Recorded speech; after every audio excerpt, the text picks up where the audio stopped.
What's going on, guys? What's going on? Happy Thursday. Happy Thursday. Just going to do a quick reaction, to former Vice President Pence. Reaction to this new radicalization of trying to eradicate free speech. Talking about Elon Musk and on this fight for freedom of speech. We all know that he's bought Twitter. A lot of people think it was a bad move, financial move. A lot of people think it was a good move because he controls it now. We see lately he's allowed Kanye West to come back. He's allowed Donald Trump to come back, which I think is a good thing. I think freedom of speech is very, very important. Freedom of speech is what makes people who we are. It promotes independent thought. It promotes creativity, imagination. It promotes innovation. And when you take away that, I mean, you're going against everything what America, said that they stand for. So I'm definitely for freedom of speech. Only time I'm against freedom of speech is when it's racism, bigotry, slandering, lies. That's all that should be stopped. That's anti-whatever. That's anti-white, black, Semitic, whatever. When you slander and racism and bigotry, when you talk about things like that, or when you promote hate, against a race as far as eradication or things like that. Let's get into it, guys. Let's see what Pence has to say about freedom of speech, what the Democrats are trying to eradicate freedom of speech. We begin with Elon Musk going up against some of the most powerful forces in the country. He is now taking on the Democrat establishment, its media enforcers, and Silicon Valley in his fight for free speech. So the White House is now warning that it's keeping a, quote, close eye on Twitter. Watch.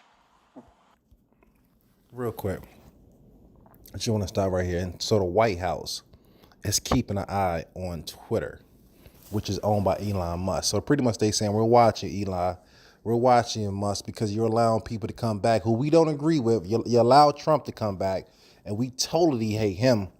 We hate him because he's the most free speaking person in the world, because sometimes he doesn't know what to say out of his mouth. So we're watching you. I mean, is this democracy, guys? Is this what America has come to? Is this what the world has come to? Like, to the point where you have to watch a company because they're allowing people to speak because you don't want them to expose you? Like, really? Let's continue. See what the Speaker of the House, not the Speaker of the House, but the White House Speaker has to say right now. Are you concerned? Elon Musk says there's more and more subscribers coming online. Are you concerned about that? And what tools do you have? Who is it at the White House that is really keeping track of this? So look, this is something that we're certainly keeping an eye on. Look, we have always been very clear. And that when it comes to social media platforms, it is their responsibility to make sure that when it comes to misinformation, when it comes to the hate that we're seeing, that they take action, that they continue to take action. I'm going to stop right here real quick. I've noticed, even with this Kanye West, Kyrie Irving, even with this, the media or the powers that be, they always throw that word hate out there, but they don't never explain what the heck they're talking about. It's like if you just say hate, it's just a word that you can get people to jump, and then people will jump. It's like you don't have to have any proof. Just say hate, and then everyone's jumping, and it's like they're using this tactic with no validity to their statements or anything, just to try to control the masses. Like, I'm trying to, like, I don't think the press secretary is even understand what she's saying. It's like, of course, I know she's reading from a prompt or she's reading from a paper, but it's like that hate, like, we have to be careful, like, throwing words out there like that with no proof and just trying to control someone. Let's continue.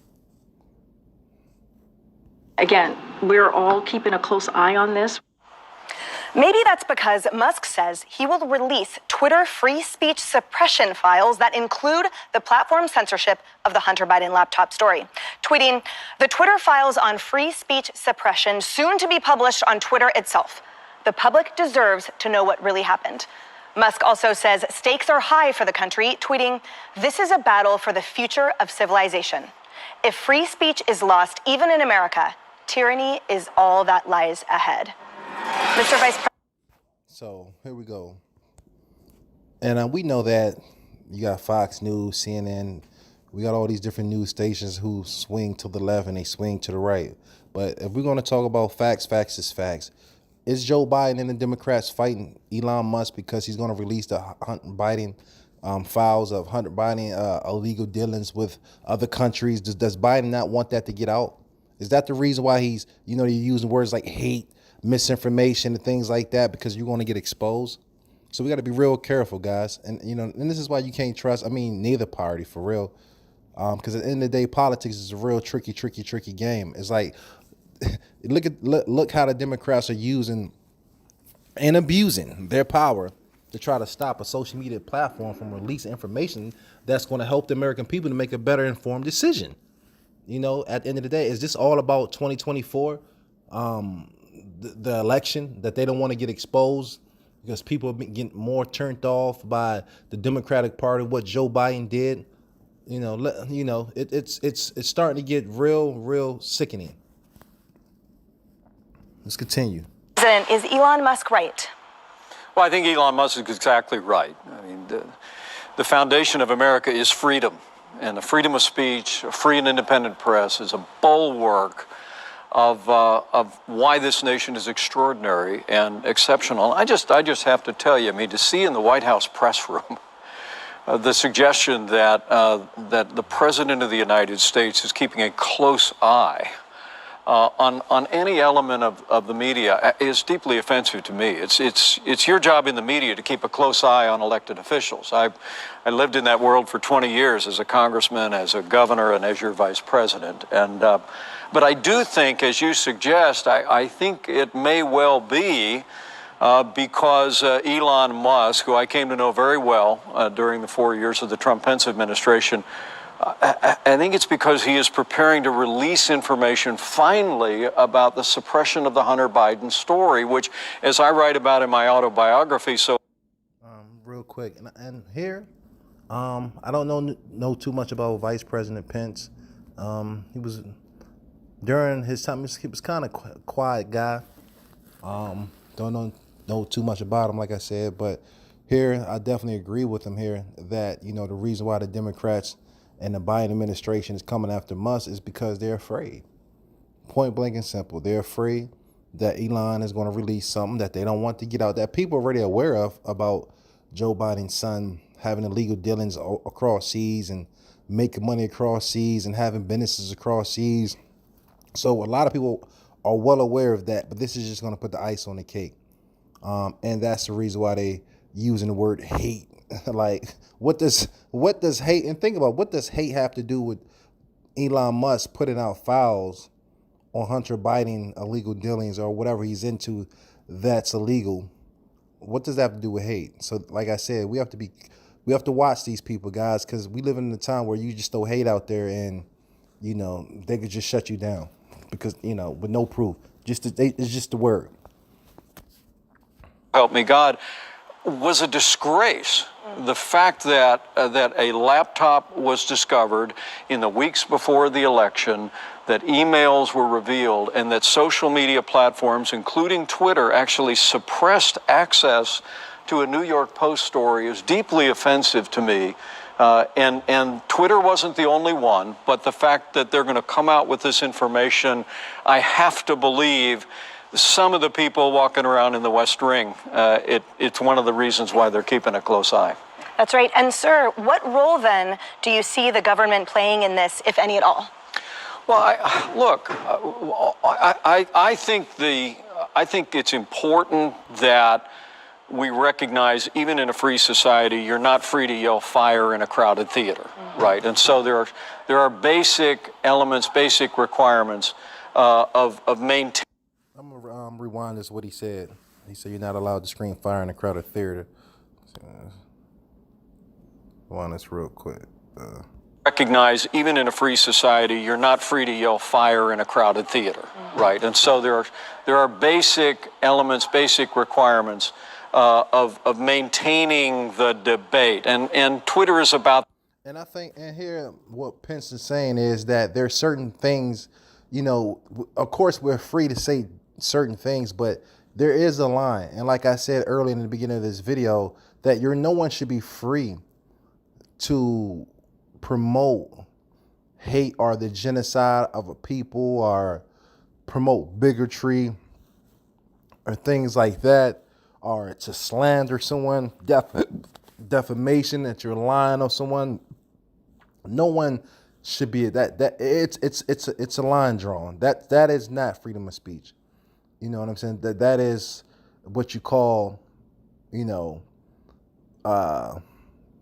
a way to propagate agenda that you may want to benefit you or something like that.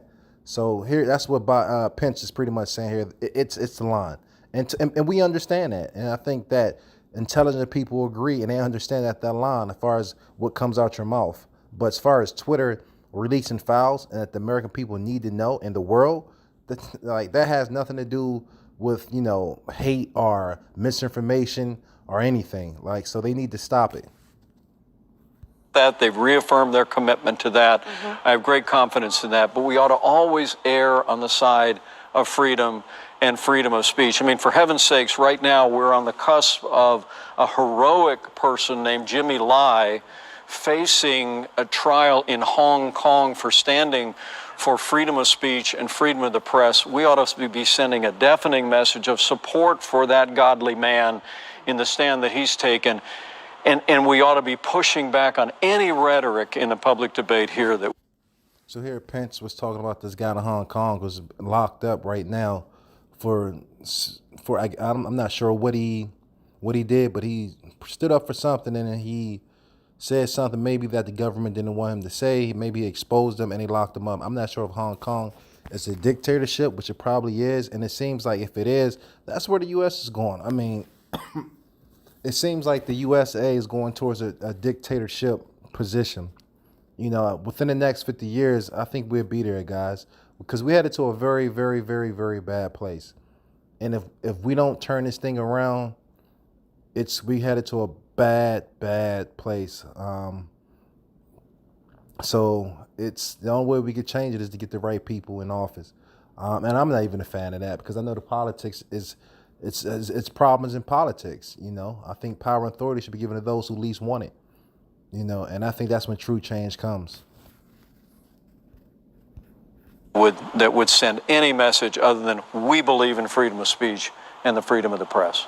That's right. And Martha, the vice president, brings up Hong Kong, a territory of China. Critics argue that no more entity has been no furtherance of their censorship, a cog in the wheel, or even that actual proxy than Apple itself. And in that showcase showdown between Apple and Twitter, Elon Musk and Mr. Cook, to the tune of $40 million worth of ad revenue per year, where do you see that going? Well, I think it's fascinating when you see what's happening right now in China and you see people standing up for freedom. And I just want to say about Elon Musk, and I think, Mr. Vice President, first of all, it's great to have you with us today. And thank you for your service to this country over all of the years that you have served.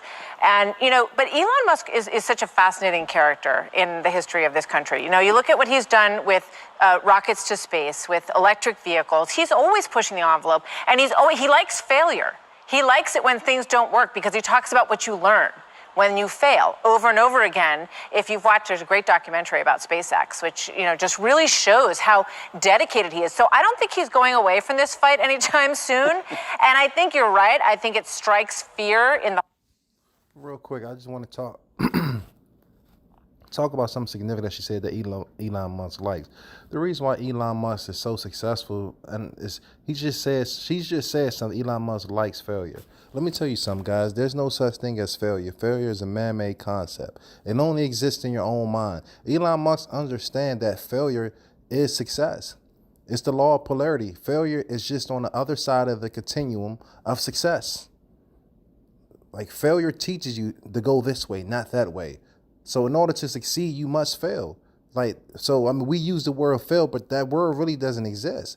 You know, failure only becomes real the moment you give up. But if you continue to push, you will succeed. Failure is not a block. Failure is actually a stepping stone. It all depends on how you look at it. And for Elon Musk to recognize that, and that's why he's so successful. That's why he's a visionary. And I understand that. Napoleon Hill talked about all these great authors and religious teachers, biblical It lets you know that failure is the key to success. So that Elon Musk understands that maybe better than most. That's why he loves failure, because like he said, it teaches you. It's going to teach you what works, and it's going to cause you to go on deep meditation and think on how to succeed. So anyone out there who's out there want to accomplish anything in your life, don't think that failure is the end all. It's not. It's a stepping stone, guys. It doesn't exist. It only exists in your own mind. Failure is like I said, is the opposite end on the continuum of success. It's the law of polarity: up, down, right, left, light, dark. Remember that, guys. Let's continue. Parts of a lot of people in Washington and in some of the media that he's going to allow light to be shown into this. And as far as the White House saying that they're keeping an eye on Twitter, this is a private company. I mean, sort of substitute other media organizations for the word Twitter in that conversation. We're keeping an eye on you, newspapers. We're keeping an eye on you, media organizations. And think about what kind of rightful chill that sends down people's spines in this country. So that's something we need to be very, very cautious of. But I do think that he's going to keep pressing, and I think it's good for the process. And, we had a lot of disinformation coming across Twitter when it came to COVID, when it comes to gender surgery, all of these things. Now, she said something that was significant here. Before Elon Musk bought Twitter, and let's go back to the COVID-19, and I totally agree with her. All the misinformation about COVID that was spreading on Twitter. Did the Democratic Party, or did the Biden administration?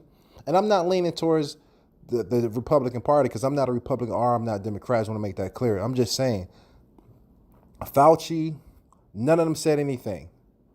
All that misinformation, like you said on Twitter, it wasn't a hassle. It was no debate. It wasn't no hate, this and that. It's get your shot, get the vaccination. Now, 2 years later, we realized that the people were right.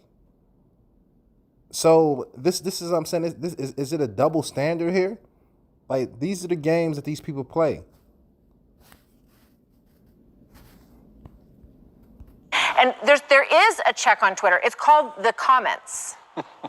Right? Right, exactly. When you post something, people weigh in and they say, no, that's not true. No, you're lying. That's not factual. That's the forum. That's the town hall. I totally agree with her.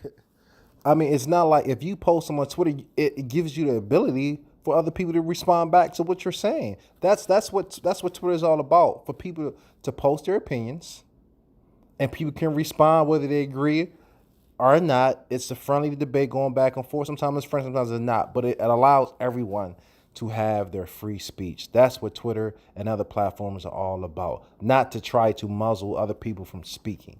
That's not what it's about. So I definitely agree with what she's talking about. She's absolutely right. That it's supposed to be.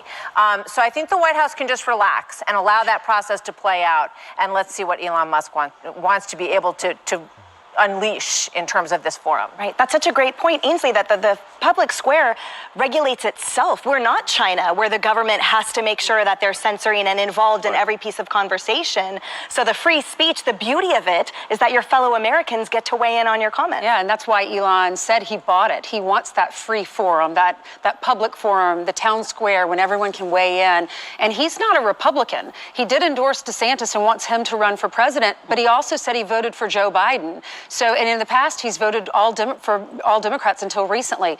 So he bought this because he loves our country and he loves that we have free speech. And we're sitting on this sofa with the Vice President of the United States of America. Think about that. all of our backgrounds, where we came from. I'm from South Carolina, a little town, and I would go to Washington, D.C. and stand in front of the White House and take pictures with my family.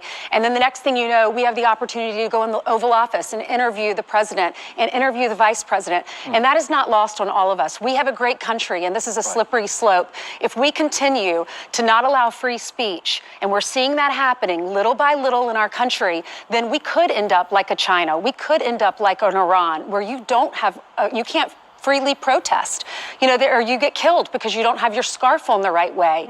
I mean, we're seeing this in other countries, so it's just scary. I don't know why everyone's so upset with Elon Musk and why they want him to not buy Twitter, and they're scared of what he's going to do. He just wants free speech. This is not a revolution. Right. Well, I got to Martha's point, if I may. I got to know Elon Musk well when I led the National Space Council. Yes. And we worked very closely with SpaceX. And I was very heartened when he got out his checkbook, $44 billion, and bought Twitter, because frankly, my impression of Twitter always was, although I served in the White House with somebody that used Twitter a fair amount. We remember. Every day. Look, we access the American people very regularly. Pence is making a joke. He's talking about former President-elect Trump, who used Twitter. Twitter was his go-to. And he said he was very, he was heartened that Elon Musk bought Twitter. I think a lot of people were happy that Elon bought Twitter. And I think it was a power move. I think a lot of people know what Elon Musk stands for, and they know a lot of people knew he was going to allow Kanye West back. A lot of people knew he was going to allow Donald Trump back, and as well as others, because Elon is for free speech, because Elon understands that these guys aren't promoting hate.